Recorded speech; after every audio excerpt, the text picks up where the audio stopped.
नमस्कार दोस्तों। संसद को लोकतंत्र का मंदिर कहा जाता है और देश से संबंधित जितनी भी समस्याएं हैं, चाहे वो किसी भी क्षेत्र की हो, उस पर संसद में बहस होती है और निर्णय होते हैं कि देश के लिए क्या ठीक है और क्या गलत है। अगर हम वर्तमान का एक वाकया लें कि भारत के पूर्व सेना अध्यक्ष नरवणे साहब ने एक पुस्तक लिखी है। उस पुस्तक में उन्होंने डोकलाम के समय चीनी सेना के द्वारा किए गए सीमा उल्लंघन के बारे में बताया है और उसमें ये बताया है उन्होंने कि उसमें भारत की क्या भूमिका रही और भारत सरकार की क्या भूमिका रही और सेना की क्या भूमिका रही।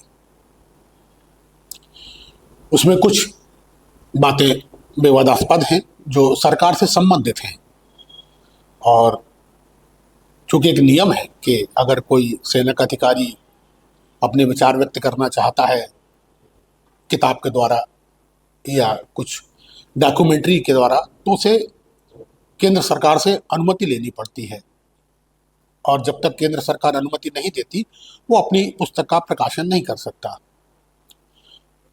और इसीलिए नरवणे जी की जो पुस्तक है वो केंद्र सरकार के पास अभी विचाराधीन है कि उसकी अनुमति दी जाए या न दी जाए। लेकिन नरवणे साहब ने उस किताब को लिखकर प्रकाशक को दे दिया है और प्रकाशक ने उसी तरह से उसे पूरी तरह तैयार करके और अमेज़न में डाल दी है। मतलब उसे वेबसाइट पर कोई भी पढ़ सकता है और जो प्रकाशक है उन्होंने उसे पुस्तक का रूप भी दे दिया है कि भाई अनुमति मिले और हम उसे सार्वजनिक रूप से उसको प्रकाशित करके और आम जनता तक पहुंचाएं। लेकिन केंद्र सरकार ने अभी उसे विचाराधीन रखा है, यानी उस पुस्तक के लिए भी अनुमति नहीं दी है। इसी पुस्तक में लिखे कुछ अंशों को लेकर नेता विपक्ष राहुल गांधी संसद में चर्चा करना चाहते थे और सरकार इस विषय पर संसद में चर्चा नहीं करना चाहती। ये एक राष्ट्र से संबंधित मामला है। अब विपक्ष चर्चा करना चाहता है, सरकार चर्चा नहीं करना चाहती। ये दोनों के अपने पक्ष हैं और सरकार का तर्क ये है कि ये पुस्तक जो अभी प्रकाशित नहीं हुई, इसलिए संसद में इस पर कोई चर्चा नहीं हो सकती।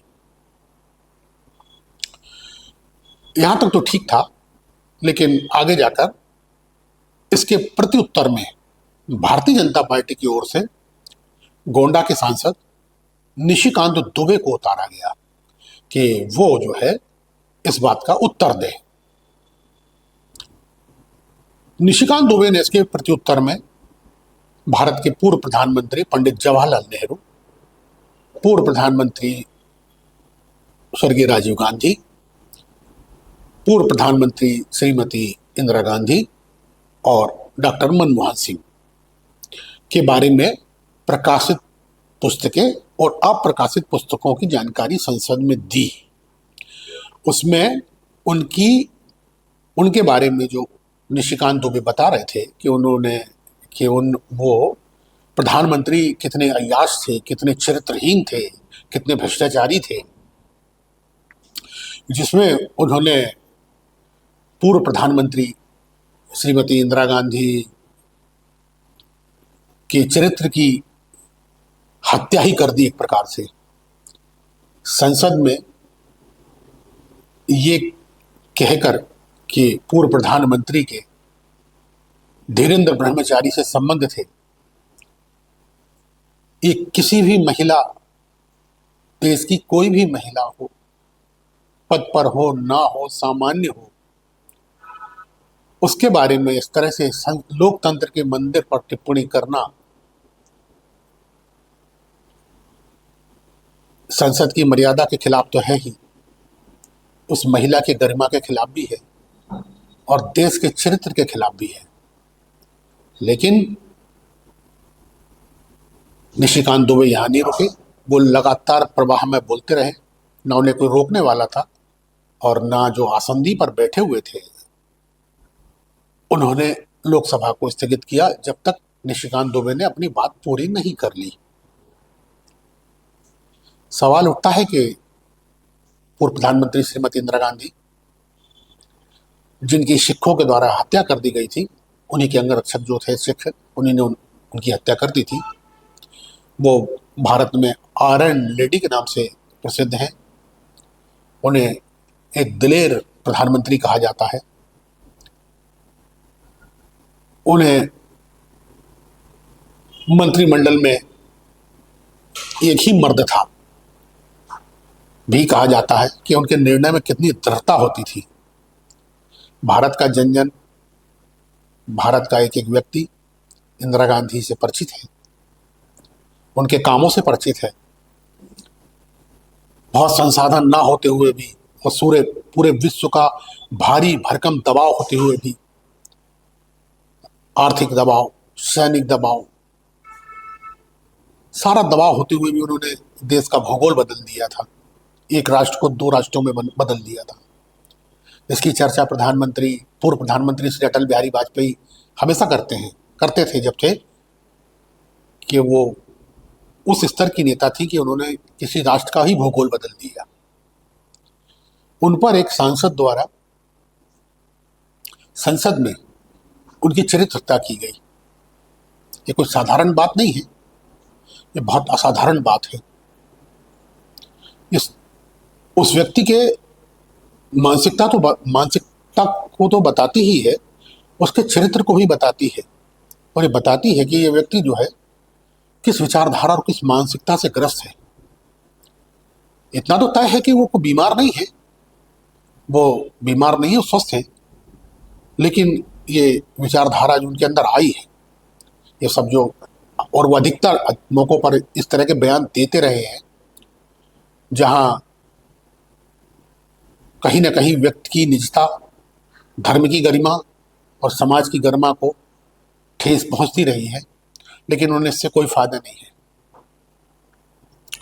मेरा मानना है शायद भारत में एक संगठन है और एक पार्टी है जिसको ये लगता है कि हम पंडित जवाहरलाल नेहरू, श्रीमती इंदिरा गांधी और राजीव गांधी और मनमोहन सिंह, अगर इन लोगों की हम चरित्र हत्या करेंगे तो हमें वोट मिलता है, जनता बहुत खुश होती है। इनकी चरित्र हत्या को सुनकर जनता बहुत खुश होती है और हमें वोट देती है। तो अगर ये वोट मिलने का आधार है तो हो सकता है इसलिए सब किया जाता हो, और हो सकता है सच भी हो। लेकिन प्रश्न ये है, क्या देश का सांस्कृतिक चरित्र है, यह देश का भाषाई चरित्र है, या देश का ये मानसिक चरित्र है? और ये चरित्र उन लोगों के लिए भी प्रश्न चिन्ह खड़ा करता है जो उनके इस चरित्र में आकर या बहकावे में आकर उस विचारधारा का समर्थन करते हैं कि हमें कुछ मिले ना मिले, हमारा कोई काम हो ना हो, लेकिन हमें चरित्र हत्या सुनने में बहुत मजा आता है और हम उसी के आधार पर विचारधारा का समर्थन करते हैं। ठीक है, देश है, लोगों की अपनी अपनी भावनाएं हैं, अपने अपने संस्कार हैं और चरित्र है, और जीवन का सबसे बड़ा संस्कार उसका भाषाई चरित्र होता है। अगर आप भाषा खो देते हैं तो आप सब कुछ खो देते हैं। लेकिन शायद किसी को लगता हो, किसी संगठन को या व्यक्तियों को या किसी पार्टी को लगता हो कि हम चरित्र हत्याएं करते रहें तो हमारा वोट मिलता रहेगा और जनता बड़ी प्रसन्न होगी, तो इनकी सोच हो सकती है और उनका समर्थन करने वालों की भी सोच हो सकती है। लेकिन वास्तविकता में ऐसा नहीं। न देश का चरित्र है, न देश के संस्कार हैं, न देश की संस्कृति है, न देश की परंपरा है। ठीक है, आप किसी भी प्रधानमंत्री, पूर्व प्रधानमंत्री या किसी भी व्यक्ति के बारे में आप चर्चा कर सकते हैं, उसके अच्छे बुरे कामों को बता सकते हैं, और फिर आप तो सरकार हैं साहब, आप तो भूसे में से सुई खोज सकते हैं। सरकार सक्षम होती है, जिसने जो किया, जब तक किया और आज तक किया, आप सबका चिट्ठा निकालकर बाहर जनता के सामने ला सकते हैं। लेकिन सारी ताकत झोंकने के बाद भी, बरसों की ताकत झोंकने के बाद भी, आप कोई भी ऐसा चिट्ठा सामने अभी तक नहीं ला पाए जिसको आप बड़ी दबंगता से दुहाई देकर बताया करते थे कि ये देश का या पार्टी का एक काला चिट्ठा है, उन व्यक्तियों का, सरकार का। लेकिन अभी तक कोई चिट्ठा सामने नहीं आया, उसे भरमाया जाता रहा है। सवाल इस बात का है कि आप किसी के कामों पर विरोध कर सकते हैं, उसकी आलोचना कर सकते हैं, उस पर आप कार्रवाई कर सकते हैं, लेकिन चरित्र हत्या एक अलग बात है। किसी महिला, तो वो भी देश की प्रधानमंत्री रही हो, मेरा तो कहना है कि देश की हर महिला का सम्मान समान ही है, और उसकी चरित्र हत्या जैसी हत्या कोई हत्या नहीं होती। और हत्या तो साधारण है, लेकिन चरित्र हत्या सबसे बड़ी हत्या है। किसी व्यक्ति की आप चरित्र हत्या कर दें, बचता क्या है? क्या उसका बचता है? और आप डंकी की चोट पर लगातार ये करते जा रहे हैं और कोई आपको नहीं रोक रहा। क्यों? आप सरकार में हैं, आप सक्षम हैं कि आप जो चाहे कहेंगे, जो चाहे बोलेंगे, आप पर कोई कार्रवाई नहीं होगी। और अगर कोई दूसरा नेता होता तो देश के 50 अदालतों में उस पर अभी एफआईआर दर्ज हो गई होती।